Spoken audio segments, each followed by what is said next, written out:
So what my story probably should tell you is Nick doesn't think a lot sometimes about things, and to be honest, I didn't put tremendous thought, and that I think for me in retrospect was a tremendous grace. Not that I was thoughtless, but that the fear did not enter my heart, and that was a grace, I think. I knew this much. I knew that in my own senseless, imperfect, flawed way, I loved God. And my first year and a half of college had taught me that. It had taught me that I was different. As much as going to college, I wanted to be like everybody else. I wasn't a particularly popular kid in high school. But in college, I know that that was a goal. I want to fit in. I want to be just like everybody else. That in the midst of that year and a half, God put into my life people who helped me to just accept who I am. And one of the things I quickly discovered is I was a man of faith, that my faith mattered to me infinitely more than I thought. And so making the choice to join the brothers in that microsecond was going to God. It wasn't running away from anything. It was taking the risk to love God in a bigger way than I could have literally thought through. It was very much a gut reaction and a running to God. And it involved tremendous risk when you think about it, or when I think about it now. But that is the nature of faith. Faith is all about risk. Scripture is replete with examples of people who take tremendous risks. It's the nature of relationship.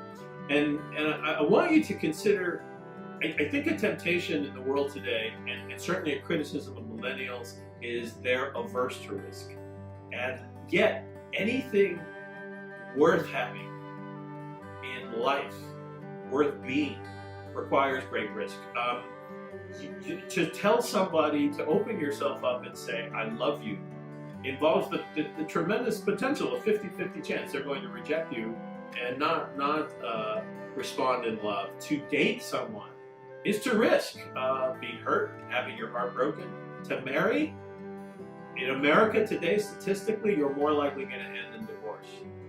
That's a risk. To have children, whether you're married or not, is a tremendous risk. I am in awe of former students who have had special needs children, or friends and classmates, and the tremendous risk, the disappointment and the pain, and yet the joy that they experience later as a result of it. You flew or drove to Napa. That involves risk. I mean, life is risk, and I think that De La Salle, the older I get, the more I see not just this tremendous spiritual guy, right? And I think when I was a young brother, I sort of thought, he's way up here, and I don't know that I'll ever get there. But I now see him as just a ballsy guy, as crazy as those two brothers who formed me in high school, who took great risks. I mean, you think about it, he risked his reputation and lost it. He risked his fortune and lost it. He risked the safe life that everyone, including himself, had dreamed of. You know, he's on the fast track to be a bishop. He's going places, and he lost all of that, and all he got was heartache and problems, literally up to the moment of his death. But what he gained in that risk is probably a closer relationship and unity to God than most human beings can ever achieve. It was only in risking and losing that he truly surrendered himself to God. Now that is something I aspire to, and there are many days I failed miserably, but there are days where I have glimpses of that, in which I risk putting myself second and bending my will to God's. And that has made the decision, which is a decision that you renew every day. It's not, we take perpetual vows, but honestly, you have to make that vow again every day as a brother. But you would have to do that in any vocation, in any marriage, as a parent. You have to renew your vows every day to take the risk to love.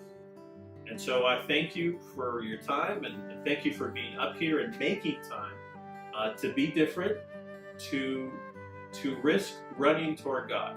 And may this retreat, I think, help you discern more clearly what it is God is calling you to. Thank you for taking the risk, and thank you for listening.